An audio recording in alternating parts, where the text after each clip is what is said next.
It's another episode of the Wrestling Connection podcast, everybody, and you are listening to it right now. Episode number 24. Thinking back to WrestleMania 24, I think it's one of my favourite WrestleManias of all time, and I hope that this episode here is one of your favourite podcasts of all time. Hello again, everybody. My name is Chris. I am joined by my good, close personal friend, Glenn. What are your memories of WrestleMania 24, my dear friend? I'm sorry, man. I love you. Whoa, don't kick me in the face. God. Yeah, it's that. I always have a soft spot for Finlay and JBL in the opening match. I'm not trying to be contrarian. I love the main event. I love HBK and Flair. I love Batista and Umaga. But yeah, I love that opening match. I just think it's a fun opener, you know? Yeah. And Batista's opponent tonight, the Samoan Bulldozer, Umaga. and a great Money in the Bank ladder match. Yeah, they're great, and I love the Matt Hardy running. We've talked about that, and I love the triple threat for the WWE Championship, and I love the result, like Orton winning. That was a ballsy move, I think, for 2008. It was shocker. It was a shocker, absolutely. Yeah, I love the fact that Edge and Taker is on last because it's like the main event. You know, it's like didn't matter the fact it was the SmackDown title. It was going to be the better match, and of course because the face was winning, but never mind. Yeah. But WrestleMania 24. What did you say it was? What the tagline was? The biggest party under the sun or something? WrestleMania under the sun? The biggest. So this is the biggest podcast under the sun, but it really isn't. But we're going to say that it is, Because it's just took the bins out and it's freezing outside, so we're going to just go with that. I remember there's an opening line JR says, it's like, we wish you were here under the Florida skies. And I remember when I went to Florida in 2018, I wanted to make sure I got a good picture so I could put it on Instagram because I wanted to make that the caption. Like I was thinking about that the whole time. I wanted to make the caption on Instagram, we wish you were here under the Florida skies. So, just because wrestling controls me. So, that was on my mind. Nice one. That was on my mind. How are you? How are you feeling any better from last week? I'm sipping some warm fluids right now. I'm doing better, but I'm not 100%. I'll give you that. But thankfully, no symptoms of any deadly virus. So I am thankful, my good friend, for that. How are you this week? I'm doing very well, thank you very much. It's I'm not feeling as down as you were last week. I'm feeling a little bit uncomfortable because we are coming into the sort of fall, autumn sort of time. Yeah. And as wrestling fans, naturally, we think about the fall/autumn pay-per-views. And straight to, in my head, I go straight to Unforgiven, No Mercy, things like that. Do you have any off the top of your head memories of watching wrestling post-summer? Yeah, well, the one that I always come to is No Mercy 2002, because we spoke about this quite a lot in various bits and bobs in our past episodes. Like, No Mercy 02 was one of those ones that I had on DVD, so I watched endlessly as a kid, like endlessly.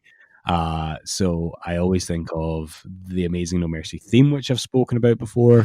Before that, No Mercy. Watching.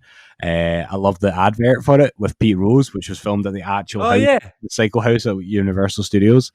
And I love like the ridiculousness of Katie Vick as frowned upon as it is. There's something hilarious about the whole thing.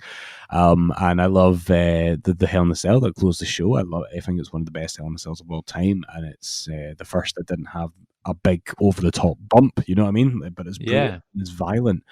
So violent, yeah. Yeah, and I think that's how they compensate and get around it, is that it was a perfect kind of milestone in the saga of Brock Lesnar versus The Undertaker. And of course, after that, they would drift off and do separate things and wouldn't cross paths again for a very long time. Yeah, what about you? 2015. Yeah. Do you think about any particular pay-per-views for this time of year? Not really, actually, but I think this is my least favourite time in wrestling. See, right after SummerSlam, I always feel like there's a bit of a lull. Like, I can think of 2013 and 14, that sort of time where it's like Daniel Bryan Central, CM Punk Central or whatever. And then it just goes to like that sort of battleground pay-per-view or whatever. Do you know what I mean? Yeah. Like, it always felt as if it was a wee bit pushed. Like, then they moved Night of Champions from the summer till September just to kind of spice it up a little bit. But Night of Champions never really was my thing. No, I don't know. There's just something about around this sort of time of year that I don't get as invested as I do for summer or around WrestleMania sort of time. And I just love watching wrestling when it's nice and sunny. See, between April and August, that's my favourite period to watch wrestling. Just because it's like the morale's high and the vibe is good, and we can just watch wrestling and chill out. And then if you get too much, you can go outside and take a wee walk in the sun. But yeah, that was a wee random thought that came into my head there. And let's do another edition of Random Wrestler Recollection. Yes. Okay, what random wrestler are we going to pull out today of the random box? Glenn and I have no idea who we're about to talk about, and we have to do it off the top of our heads. Are you ready? It is Rikishi, one of our favourites.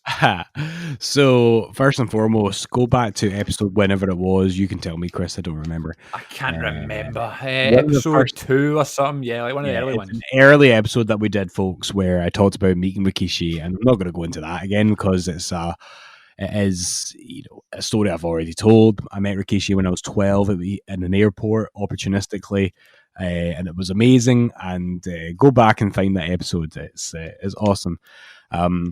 For me, like with Rikishi, he was always one of those characters that I loved, like because he's so memorable, and he was just kind of like he adopted that character, right place, right time. I loved how when like a big guy like Lesnar would give him a clothesline, he could flip around, and like the way he could flip, like do you think that was incredible? The way he would spin about in the air. I think horrendously underrated in terms of what he could do for a man his size. And people really, really crap on his heel turn, which I think is unfair because, we got some great moments out of it. And it's not my favorite era of Rikishi's career. But, man, I kind of wish that there had just been a little bit more. Do you know what I mean? I'm not saying he should ever have been world champion, but you do get the sense that, like, they turned him heel maybe a bit too soon and they could have done more as a face. I don't know. I just kind of they turn them back face like very soon afterwards, don't they? Because he comes out and gives a stink face to Vince McMahon in like December of that same year or the next year, in 2001. That's right. I do feel like in terms of his WWE run that maybe there could have been something extra. And again, I'm not saying a world title run, but another big memorable angle or something. But he gave us that moment with William Regal at Judgment Day, and that is he did. Always be thankful for. What about you? What's your kind of lasting Rikishi memories? One of my boys by far. I love Rikishi. Always just thought it was so awesome. And yes, when he did that bump when he'd get clotheslined, the Rikishi bump, just so impressive. He was so over for such a big guy with such a strange gimmick, a big Samoan that would dance. Yeah. Just crazy, but just seems such a nice guy, so much passion, so athletic. Looked different, just definitely stood out from the crowd. I remember when they were doing in 2012, they were doing Heath Slater versus the Legends, remember? Yeah. Going up to like Raw 1000, and it would be like Psycho Sid, Doink the Clown, and all that stuff. One time it was Rikishi, and I went mental. I was so happy. Yeah. Couldn't believe Rikishi was there, and every time he comes out with the Usos and stuff. Yeah. Sorry, go on. I was just saying like that, he's done a few appearances now. He seems to be kind of back in quite comfortably with the WWE family. But in 2012, when he showed up for that Heath Slater, he had not been on WWE TV since 2004. And that was a big deal. So that was awesome to see. I was popping for that. And I think we've really stated quite profoundly our love for Rikishi on this show. I mean, I talked about my meeting with him in the airport. I've talked about the fake Rikishi that I encountered. Yes, I forgot about fake Rikishi. At Mulgai Town Hall at a WWE tribute show. And we talked about his classic soulful ballad, Put a Little Ass on It, on the WWE original CD. This world is crazy, don't let go. I put a little ass on it. What a tune. My friend Robert loves that song now, and he loves Rikishi. And in fact, Rikishi, to his credit, did a cameo video for my friend Robert's 30th birthday last year. That's sweet. Where he got his surname wrong, but that's fine. He's a busy guy. So I like Rikishi. Listen, I've got a lot of time with him. The guys earned his dues.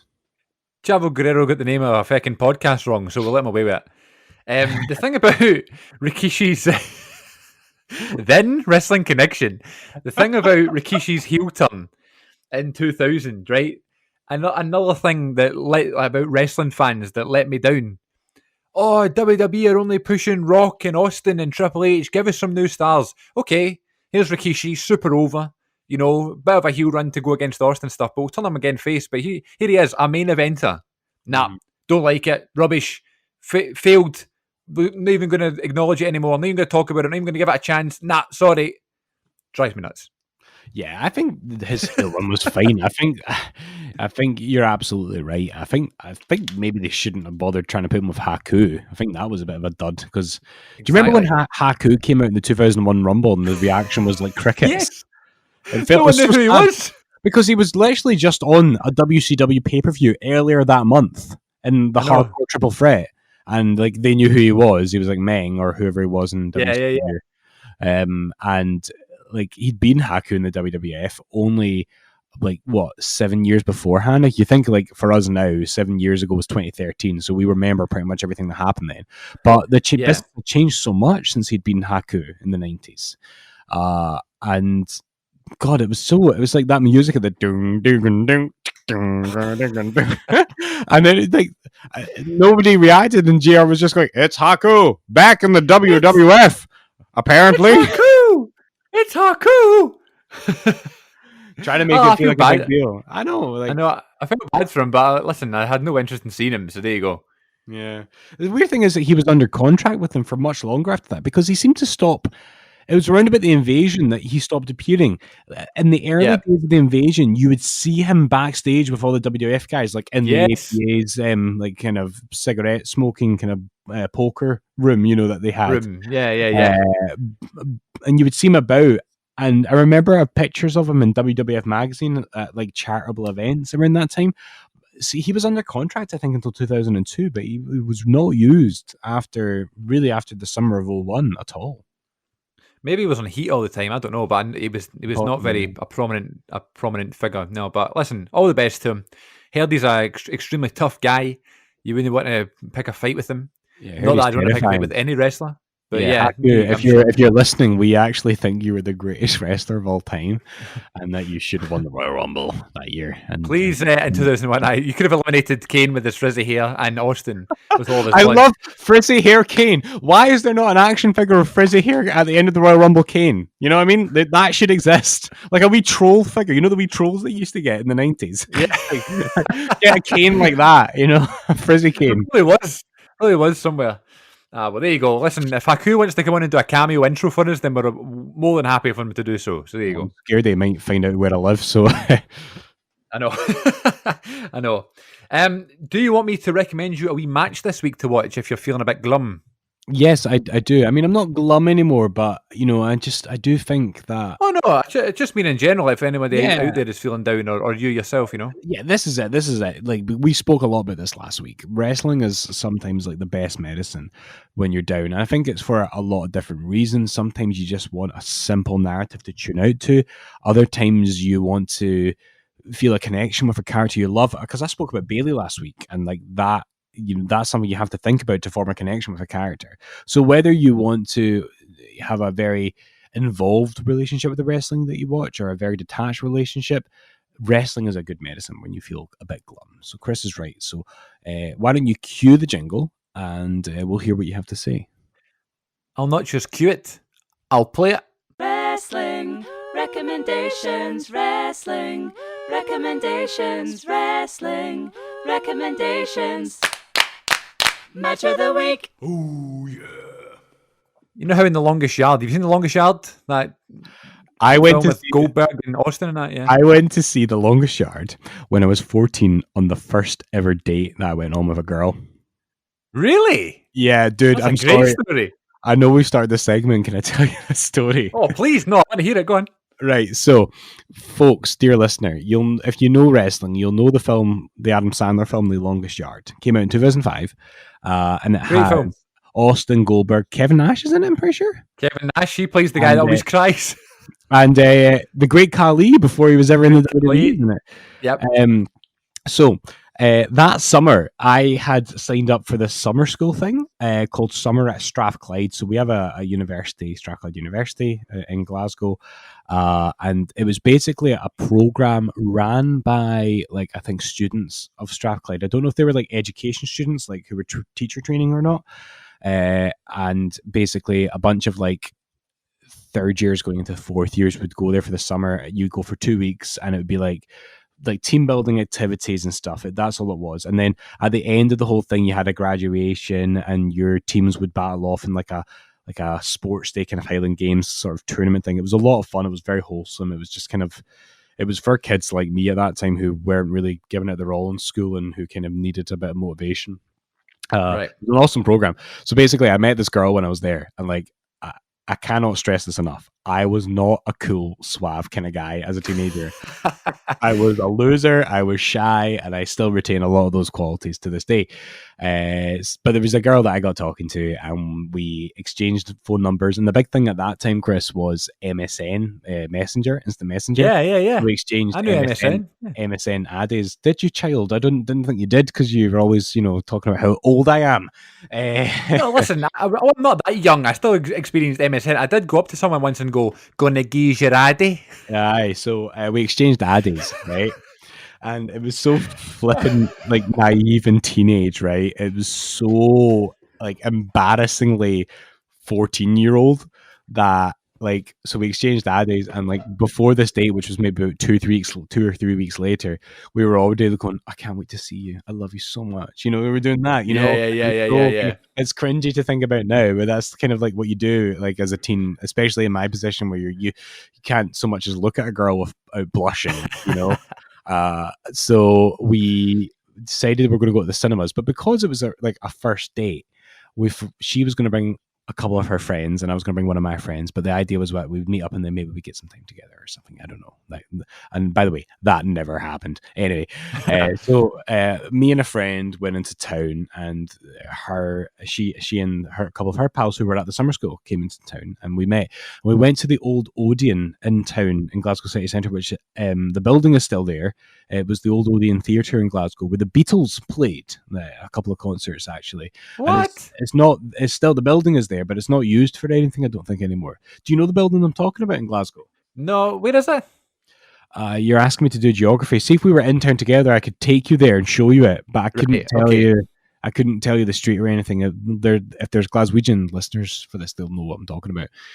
So we went there, bought our tickets. We actually met in HMV Argyle Street, where I would eventually, about a year later, meet John Cena. And sorry, a sip of water. And we went to see The Longest Yard, and the cinemas was great because the moment I saw her again in HMV, I was terrified. I could barely look at her. I couldn't talk to her. I was so scared. So but you done all this texting, yeah, exactly. We could not get to the cinemas quick enough. We could not do it faster. It's just so we could sit in the dark and not have to look at each other. You know what I mean? Yeah. And then so we got there, and it must have been me that picked The Longest Yard, because I must have known that all these wrestlers were in it. So we got there, right? And the thing is, it was a lot of teenagers in the theater, and there was a few wee jakey kind of guys there, right? And you must have experienced this. There was a point in wrestling fandom when you're a teenager where it's apparently not cool to be a wrestling fan anymore. So you kind of have to be secretive, and you can't admit that you know it. So, like a row in front of us, there were a couple of lads who were just talking for the whole thing, just being wee numpties. And if it was me as an adult, I would totally lay into them and tell them to get out. But teenage Glenn, of course, could never do such a thing, especially in front of this girl that I'm terrified of.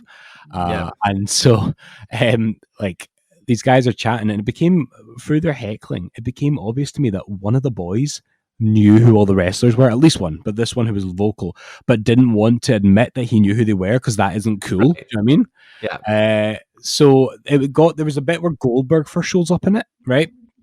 And so he said, I only ever saw the film that once in the cinemas, so I can't remember even what's happening when Goldberg shows up for the first time, but I just remember it was Goldberg. So Goldberg's on screen for the first time, and he's got some kind of dialogue with somebody, and this wee guy in front of us just goes, and this is after him kind of dropping hints that he knows who Austin is and stuff, and he goes, "That's that mad guy," at the top of his voice, right? When Goldberg's on screen. And then his pal next to him goes, "What mad guy? What are you talking about?" It's like, that Goldberg guy. And then another wee Jakey in the crowd goes, "Oh, I can't believe you remembered that." And they all start laughing at him. And I'm thinking, well, if you've acknowledged that there's something to remember, then clearly you remember him too. So your logic has fallen apart. Just admit it. You all love wrestling. You all love Goldberg, and you're all gutted when he didn't win the Elimination Chamber 2 years ago. But no, we didn't. That's just that teenage logic of just one-upmanship, isn't it? And after that, after the film ended, it was a very quick goodbye, and I never heard from her again. I'd like to blame Adam Sandler for that failed relationship. There you go. She took me to see this stupid movie with that mad guy. Oh, the wee guy's probably sitting going, "Oh, Goldberg's in next. Goldberg's in this. Who's next?" Yeah, I love The Longest Yard. I think The Longest Yard's great. The reason I brought it up is because it's so irrelevant now that you told that story. But because I said, I'm not going to cue up the jingle, I'll play it. Because in the moment where Austin tries to get the great Khali to come and play football, he's playing like ping pong and stuff. And he says, "Oh, if you get it, you're playing against the guards." And Khali goes, "I'll play." And then every time I go to like play football or something with my mates and have to put in the chat that I'm playing, I always type, "I'll play." Like Khali. Yeah. Anyway, that was your story was far better than mine. Sorry, I just hijacked your segment. Do you need to play the jingle again? I don't know. We're in it. I went to see the film Valentine's Day on Valentine's Day on a first date, trying to build romantic. Yeah. Again, never spoke to me again. Oh, well, there you go. It's a curse, I tell you. It's a curse. Don't go to the cinema on your first date. No. Go on maybe date number 4 or something. Right. Match of the week time, ladies and gents. Remember that jingle that played an hour ago? This is... No, I love that. That's a good story. This is my match of the week for this week, and it is from the one and only pay-per-view that happened in 2010, and it only happened once. It was called WWE Fatal 4-Way. Oh, that was the name of the pay-per-view. Now, I want you to guess what the match is that I'm going to recommend, because it was the opening match of Fatal 4-Way 2010, without looking up or without any help. If you can try and think about the time and who would be in the opener of Fatal 4-Way 2010. Right, I'm not going to lie. First of all, I had it in my head that there were 2 Fatal 4-Way pay-per-views, that they happened one year after the other, but you're saying only happened once. Yeah, only in 2010. I genuinely don't remember much about the card at all. I remember that it lived up to the gimmick, and there were Fatal 4-Way matches. Yeah, there was Fatal 4-Way. Yeah, but the only way I have a hope in hell of doing this somewhat successfully without cheating, you'll need to tell me what month of 2010 it was. Okay. It was June of 2010. Oh, man. Two random wrestlers. Two random wrestlers that would open a pay-per-view in 2010. Okay. I'm going to go... This is a total stab in the dark, but I'm going to go with Evan Bourne versus Kofi Kingston. Oh, hit the post. Evan Bourne is on the show. He wrestles Chris Jericho in probably Evan Bourne's best WWE match. Right, okay. But Kofi Kingston is indeed in this opening match. Well done. Hit the post. Oh. Not bad. Kofi Kingston versus the one and only Drew McIntyre. The chosen one. I'm going to kill you. So the show starts with Vince McMahon coming out and announces that Bret Hart has been attacked by the Nexus. So we're going to have to move on with the pay-per-view with high spirits and just forget about Bret Hart. It's fine. Out comes Drew McIntyre, the chosen one, shakes Vince's hand on the. Yeah, go on. Can I ask, did Vince say, "I have no sympathy for Bret"? Bret attacked Bret. That's a terrible joke. That's a terrible joke. I think he said the Nexus screwed Bret, and now in a couple of months we're going to screw the Nexus. So then Drew comes out and he gets on the microphone. And you know the way Drew cuts promos these days? Yeah. And he's like, "Welcome everybody to Raw. I'm from Air Scotland and it's about time we're going to go to Claymore country." And he has like this weird accent, right? Yeah, you can tell the man's lived in the States for a while now. He went to speech therapy and stuff, and I totally understand that. Look, it done wonders for him. Now he can talk, he can do these promos and he can talk to anybody he wants. Proof is in the pudding. The guy's a massive star now, Exactly. I'm sitting here slagging it, but it's great. But the point I'm trying to make is the difference 10 years can make in his accent. His promo, he gets on the mic and he's like, Teddy Long, get out here now. And Teddy Long comes out and Drew is just shouting in Teddy's face and makes Teddy Long sit and watch this match with Kofi Kingston. It's for the Intercontinental title. And Kofi's the champion. And Drew says, Teddy Long, I want you to sit there and watch me become Intercontinental Champion. I understood what he was saying, but no one else did. So they have this match, and like I just thought it was going to be like a gimmick kind of SmackDown sort of match around 2010. This match is so great, and I can obviously the Fatal 4-Way pay-per-view is a bit obscure anyway, but I knew you had no idea what this was going to be because I had no idea what this was going to be, and I had no idea what match opened or what the other match. I didn't even know the members of the Fatal 4-Way matches on the show. It's that obscure, and I'd never actually watched this show in full because in 2010, in June of 2010, I was going on a school trip to London, and they were leaving on the Monday, which was right after the day after Fatal 4-Way, which always drove me nuts in school. If I had something on the next day, I just want to watch the wrestling, right? Is what I would say to the teachers. But no, we had to be there at the school at 7 a.m. or something, like bright and early. So I woke up at 5, came downstairs, watched a bit of Fatal 4-Way, fast forwarded through it, whilst I was having my breakfast. I guess it was on Sky Sports, so I didn't need to pay for it. That pay-per-view. So I was watching Fatal 4-Way 2010 and didn't get to finish the whole thing. So since that day in 2010, 10 years later, I had never watched the full show.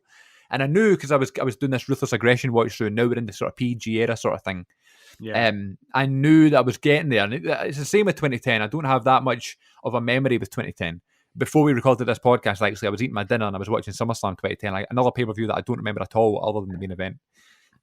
So I was watching that, and then watching the Fatal 4-Way pay-per-view was really, really good for me because I had no idea the matches. The only match I remembered was Evan Bourne and Chris Jericho because it was on one of Jericho's DVDs. Yeah. It was on the Road is Jericho DVD that came out in 2015. Oh, yeah. There's some random knowledge for you. So the match is Drew versus Kofi, and it's just your stereotypical Intercontinental title match, good versus evil. 16 minutes is on for.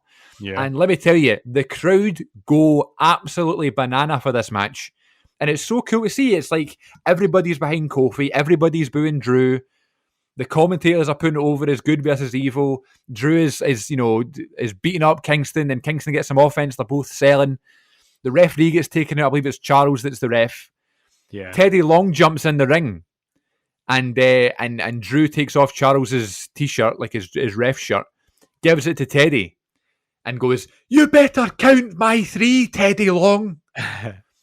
And he hits Kofi with the Broken Dreams, or whatever it is, the Scott drop. And by the way, that theme song, oh my god, Broken Dreams, remember Broken Dreams? Like, I love his current theme. Don't get me wrong, but yeah, me too. I used to love it. I used to love it in the video games as well. I love the aesthetic of the video and the Titantron. Yeah, great. That they used to just play it just to get heat, like because the Titantron would take so long.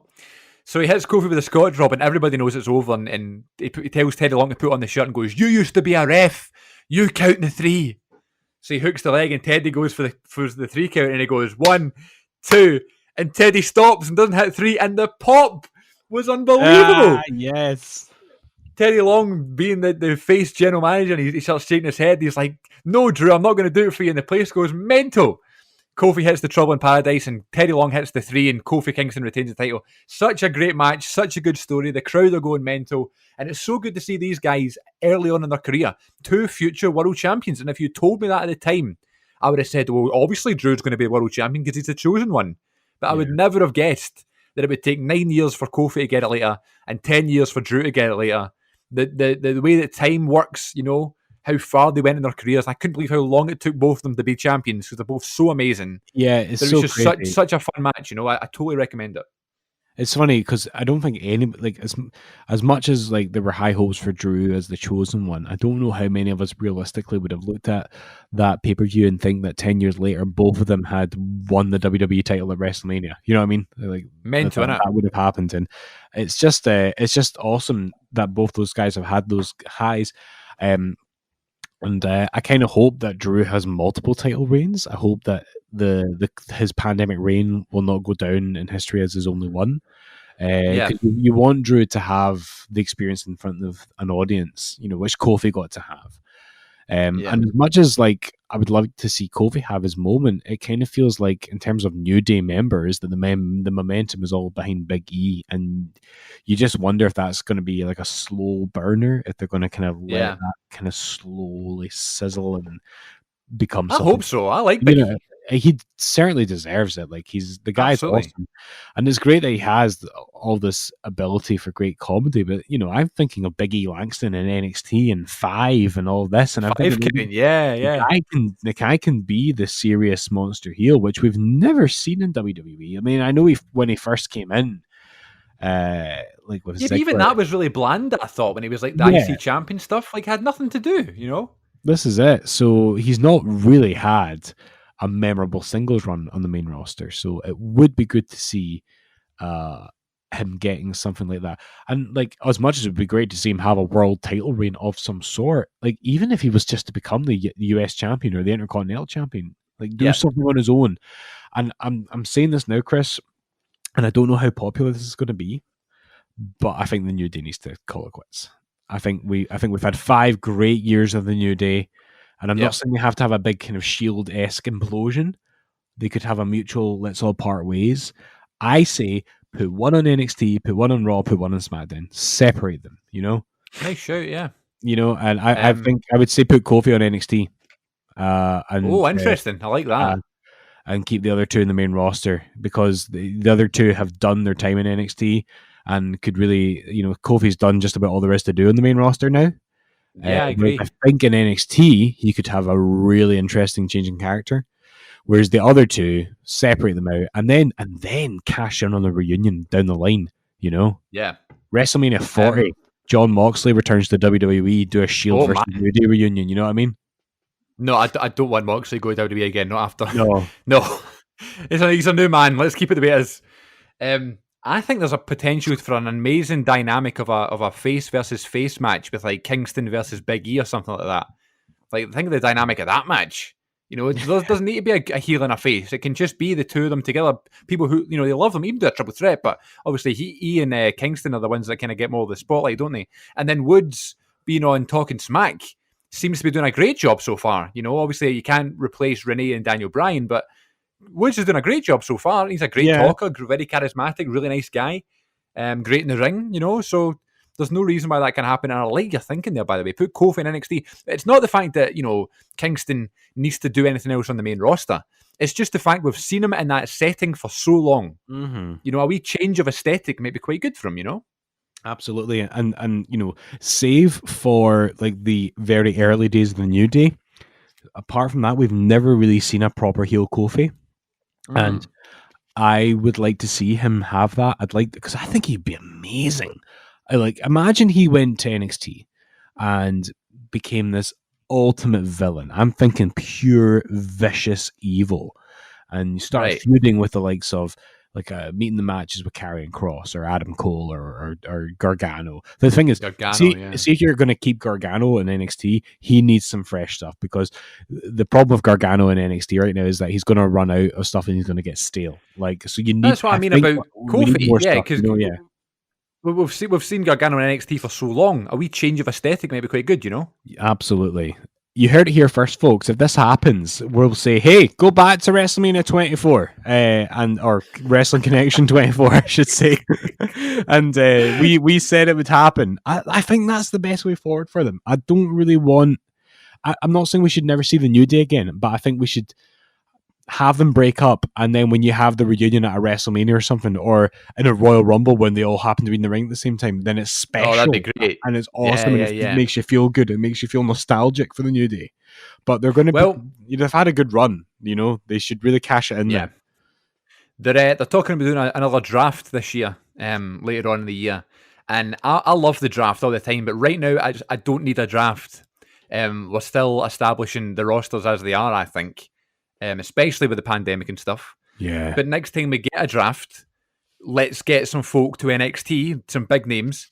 Yeah. And let's have a draft. So it's not like, oh, you've been called up. It's like, no, Gargano has to move to SmackDown, or Karrion Kross is now on Raw. You know what I mean? Like, it's a big deal, when Finn Balor got drafted to Raw, it was huge, It was, but equally, I want more main roster guys and girls to make the jump to NXT. And because when Balor moved to NXT, I think it's quite split in terms of opinion on whether or not that was good for him. But the thing is, he's still earning main roster money and he's on NXT.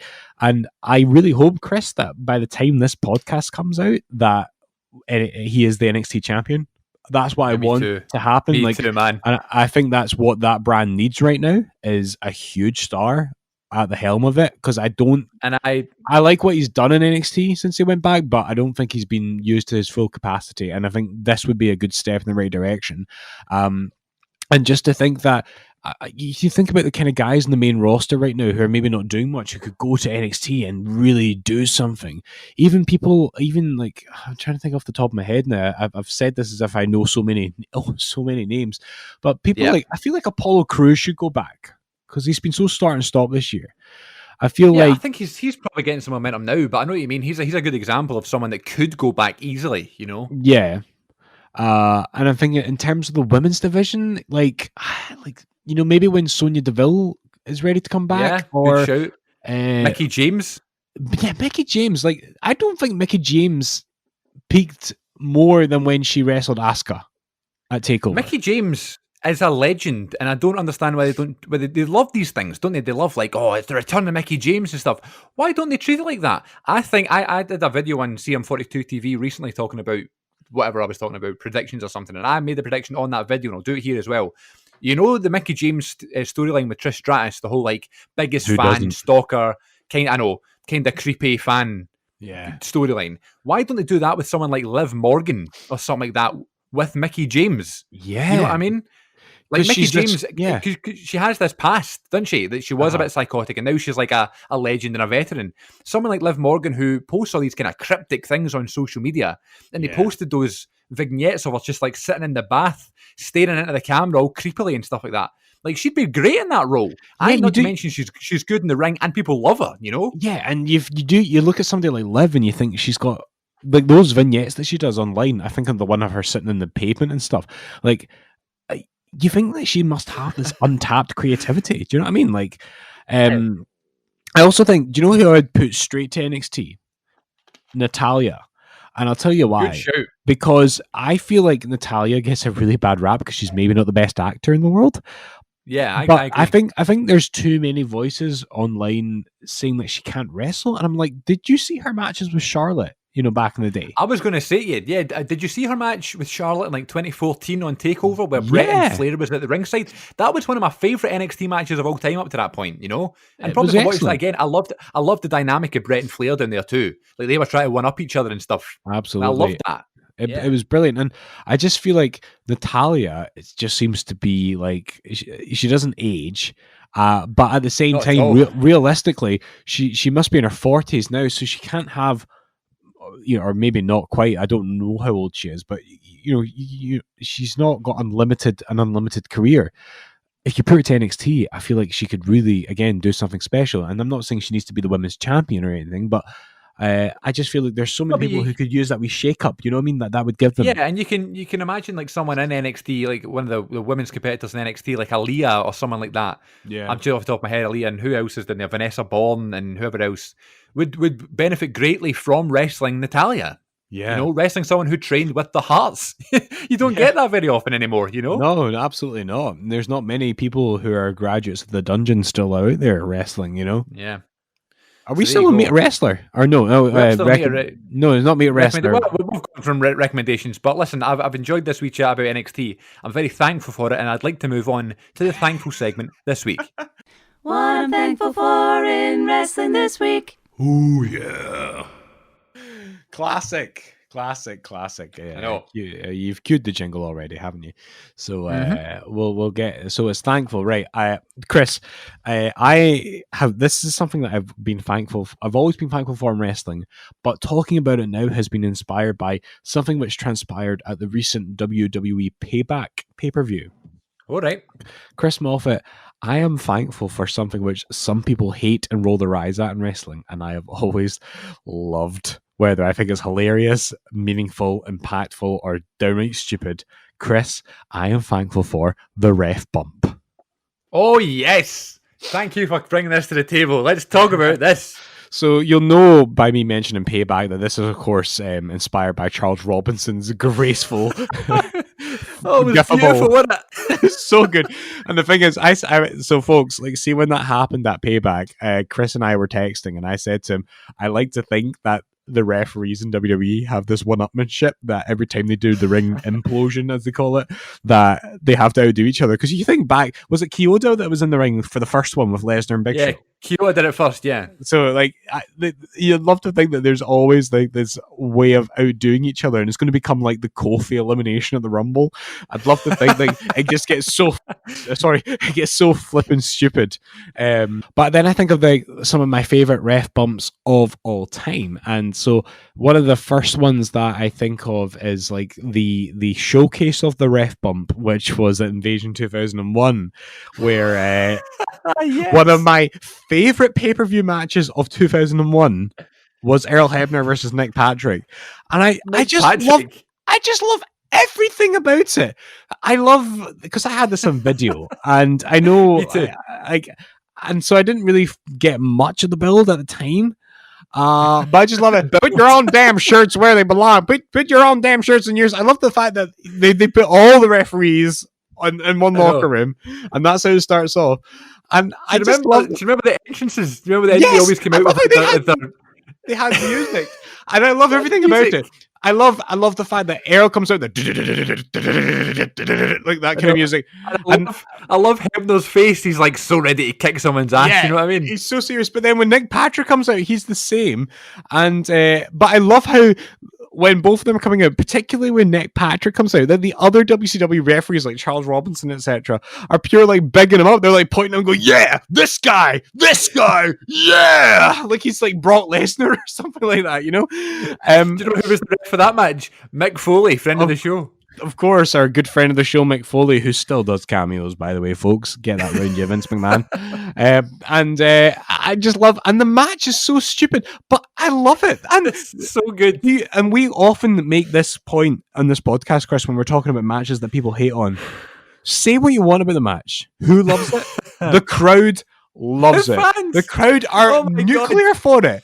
They are as hot for that. Exactly, they're as hot for that as they are for the inaugural brawl. And you're going to tell me that the invasion isn't good? Get it round you. The WWE would love that reaction now. I'm sorry, but Earl Hebner versus Nick Patrick is 100 times more over than Brock versus Roman at WrestleMania 34 was. It was. 100%. Because fans were leaving during that match, and that's no disrespect to Roman or Brock, because I'm a fan of both. But those two middle-aged men got a bigger crowd reaction in Cleveland, Ohio than those guys in New Orleans did. So that's like, for me, the showcase of the ref bump. You know, I love that. You mentioned the ref bump. I've mentioned this before, and I don't think I forget what episode it was, but you didn't know what I was talking about. You know the bump that Nick Patrick takes all the time when he gets punched, when he kind of like flops his body into this random shape and flies back and throws his arms out. It's so genius. Why doesn't every ref do it? It's like a flailing fish. I love it. Other famous ref bumps. The fatal one at WrestleMania 17, Triple H and The Undertaker, where for like half an hour or something like that. Yeah. I also think of tragically the Tim White one at Hell in a Cell 2002. It's the way that that's not wise. That's not wise. Do you remember that? You know, like that's so distasteful, those vignettes. But there was the one that I loved, and it's terrible. But the one that I loved was at WrestleMania 22 weekend when Bret Hart was going in the Hall of Fame, and Tim White had a pink and black sign that said Hitman and pointed down, and Josh Matthews was like, "Oh, Mr. White, are you a Hitman Hart fan? He's going in the Hall of Fame this year." And then he holds it up, and then you just see the red light going on his head for a sniper. Mr. White, that's not one. My favorite one was when he jumped into the fan, like the air conditioner, fan, and just all this blood just goes like Josh Matthews. It was that cartoon thing of, well, he'll be back next week, you know. Yeah, I know. So bad, but some really dark ones as well. Oh, God. I know. Mr. White, that's not wise. So with the ref bumps, there was more that I had in my mind going into this, but when it happens, you know, so many people groan at a ref bump now. But I love a good ref bump. I love how frail they are. I love how they just the tiniest thing and they are down and they are gone. And the thing is, if you're going to get nitpicky about it, then maybe you just shouldn't be watching wrestling, because it's a pantomime. Yep. That's what it is, and we love it for that. And I know you want to suspend disbelief, but bloody hell, I love a good ref bump. I like Shawn super kicking Charles Robinson at Royal Rumble 2010. when he gets eliminated and and Charles just does this big flop back. Charles Robinson is an unsung hero, not only in the referee business, but just as a wrestling personality. I think of him absolutely sprinting down to the ring at, funnily enough, WrestleMania 24. You know when you know what I mean, when Taker is in the pin and Charles sprints down, and then he posted on Twitter after that payback bump that folk were sending him tweets about his performance, saying, "Charles, you made it look so stupid," and "Charles, you ruined the spot and stuff." Yeah, but they're okay with they're okay with the Demon Man that has his own children's show. Yeah. And Charles put out this tweet saying, "I'm really sorry. I'm really disgraced by my own performance, and I'll never do it again. And I'm really sorry. I've disgraced my family and stuff." Like, as if he's taking it pure to heart. And I'm like, "Oh, come on, Tiff." Do you know what I mean? Yeah. Poor Charles Robinson.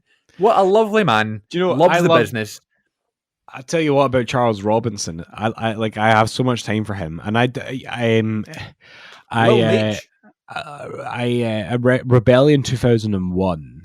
That show I was at when I was 10. Were you there, right? Yeah, WWF Rebellion 2001, Manchester Eve News Arena, Saturday the 3rd of November 2001. Which we should have been watching today, by the way. We should have been, but then there was a localized lockdown, folks. That behind the scenes, folks. Chris and I were supposed to do our first. I was supposed to see Chris in the flesh today for the first time in like 6 months. Yeah. But there's a localized lockdown. I live in Glasgow City, so I can't go to Chris's house, nor could I have him around. In the future, folks, stay tuned. Yeah. But at that show, and I'll save a lot of these stories for whenever we do this. But before the show started, the dark match was Billy Gunn, Chuck Palumbo versus Lance Storm and Justin Credible. Charles Robinson was the referee, because I just remember him walking down before the show started, walking down the ramp and getting into the ring, and we booed him out of the building because he was an Alliance referee. We booed him. Yeah. And it was only a few months later that, like, I read in WWF Magazine, he wrote a column to his late wife who had passed away really tragically, really young.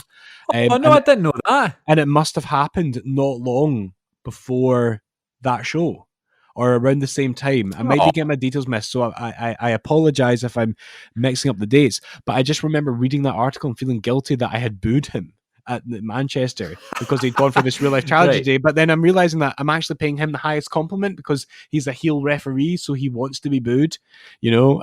But that was just me as a kid, kind of not really separating reality from real life. But yeah, Charles Robinson is, because he went through that bereavement, he's done quite a lot of charitable stuff. So like his legendary status doesn't just stop with being a referee. He's a legendary human being, and I think if you were to speak to people who know him, like who have worked with him, like you hear people in podcasts talk about him, and you get the sense that he's well loved, well liked, and well respected. And you know, it's a shame that we've lost from WWE Mike Chioda, and although it's great to see him in AEW, you just hope that they don't let go of Charles Robinson, because you do sometimes get the sense that they don't know what they've got with these experienced guys. You know, you understand why they got rid of Hebner. But for them to get rid of Chioda, I just think if they cut Charles Robinson, then they're cutting a huge asset. You know, how can you sack Mike Chioda? Do you know what I mean? What mental? I mean, he's not even signed with AEW, but like, I hope he does, and he signs with someone, because he's far too valuable as an asset to the company. Yeah, because not be used in some capacity. I want one more Chioda ref bump, before he hangs it up. Also, where's Nick Patrick nowadays? Like, is he? No, because the last memory I have of him was WrestleMania 20. Did he stop after that? He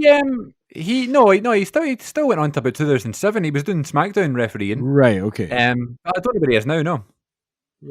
He was never my favourite ref. He kind of annoyed me a wee bit. Like, he was evil. Deep voice. I know, but just in general, I just didn't like the way he counted the pin and stuff. It's funny because you mentioned Drew McIntyre and Teddy Long earlier. I love Teddy Long as a referee. 1, 2. Yeah. That was, and then JR would always go, "That was a long count." No pun intended. Let's round off then with some memories of special guest referees. Any fond memories of someone being in a special guest rep position? Well, we mentioned Foley, and I used to love when he would come back to do that kind of thing. I used to, and WrestleMania 17, you know, we had this, we had Kate's reactions to that a couple of weeks ago. I loved his involvement.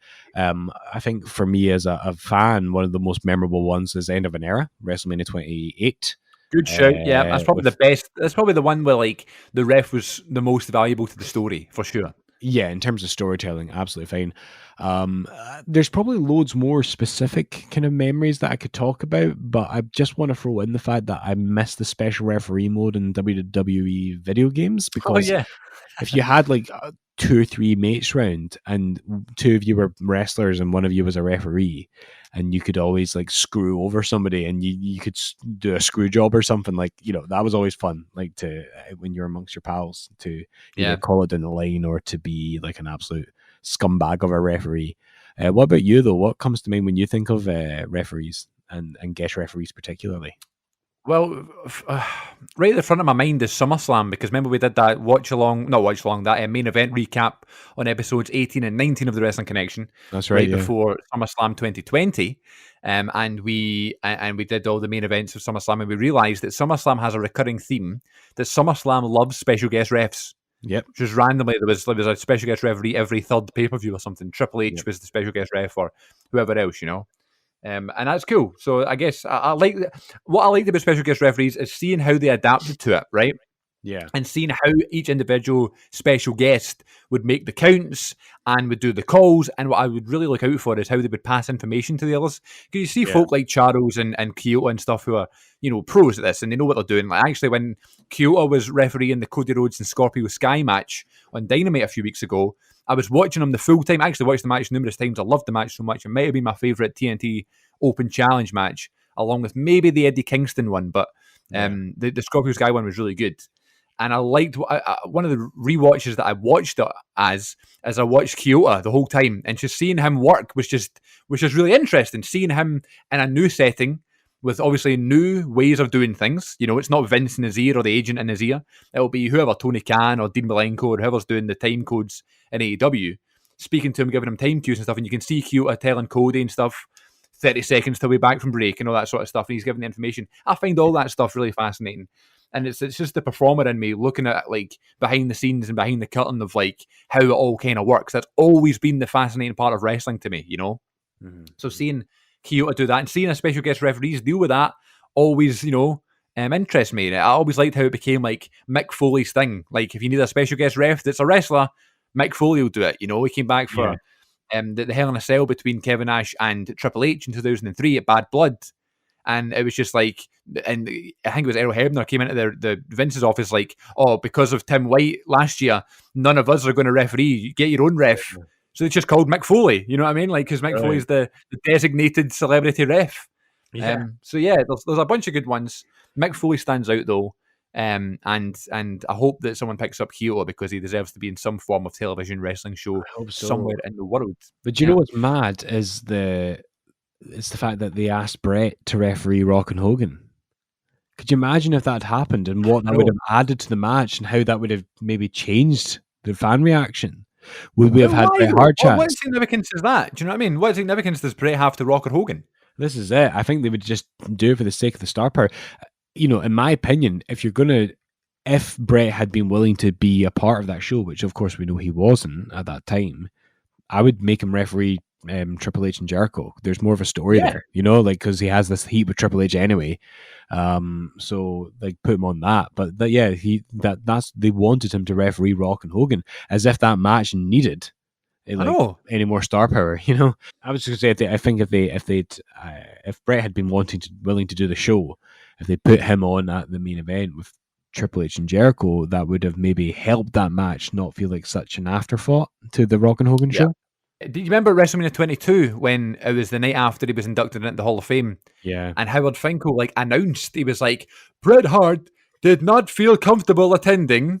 Like, why did he say that? Why didn't he just say he wasn't going to be there? I didn't even need to mention it, I guess, but he said he didn't feel comfortable attending. Like, what's that supposed to mean? It's just weird. Like Bret would say in interviews, I remember reading this in Power Slam at the time, that he would do the Hall of Fame, he would do interviews, he would do DVDs, but it was the thought of walking out in front of a WWF or a WWE crowd again that really was a big source of anxiety for him. And it would, as we now know, it would take until 2010 before he felt comfortable with that again. But I've always wondered about that. I've always wondered, what would have happened if Bret could have wrestled, if he hadn't had that kick from Goldberg, or if he'd come back sooner and done a non-wrestling thing, But see if he just came, like, if that kick from Goldberg never happened at Starrcade 99 or whatever it was, can you imagine Brett and like on Raw in 2002? Yeah. Oh my God, it would have been amazing. Because we see this a lot nowadays, that a lot of these guys in their 40s, and by 2002, Brett would have been like 44, 45. Yeah. You know, because I've always maintained that I think Brett's best year in wrestling ever was 97, like when he was a heel, when he was 40 years old.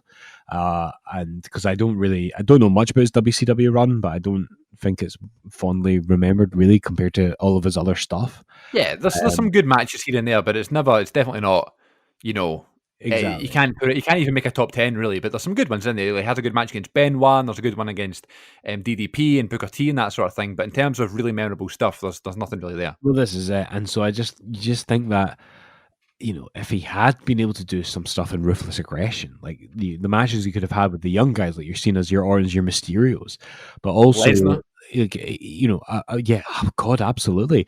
But even like we could have seen Bret Hart versus Kurt Angle, ruling at that project, you know, and Angle in 2002.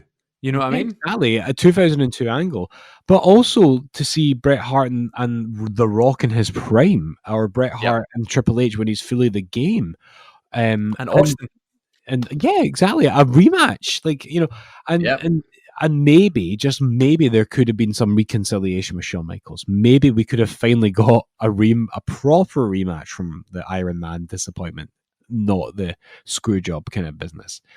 But yeah, it's one of those big what ifs in WWF history. What were we talking about again? Ref bumps? Was that it? Ref bumps, and then we got into Brett. Yeah, that's fine though. Well, there's another one. Brett was a special guest ref. Oh no, I'm thinking of Shawn at SummerSlam 97 when Shawn screws over Brett and Taker. That's a great one as well. You know, here, Shawn Michaels no shorts, by the way. When was it? What is that about? That was the first ever SmackDown against it was Rock and Triple H. Remember, and he super kicks Rock. That's right. That's the closest we ever got to Shawn versus The Rock. Yeah, I know. That would have been a great one as well. Oh my God, what if? What if? That's one of the biggest things in wrestling. We like to sit here on armchair quarterback and book what ifs and dream matches and that sort of thing. But you can do that in WWE 2K. Fantasy Warfare come to life. Yeah. But yeah, there you go, ladies and gents. Well, thank you for listening, everybody. Yeah. This was a lot of fun. This was a nice sort of easygoing episode that we didn't really plan for, which is always nice. And always much more relaxing. So, anything you'd like to say to the listeners before we sign off for episode 24?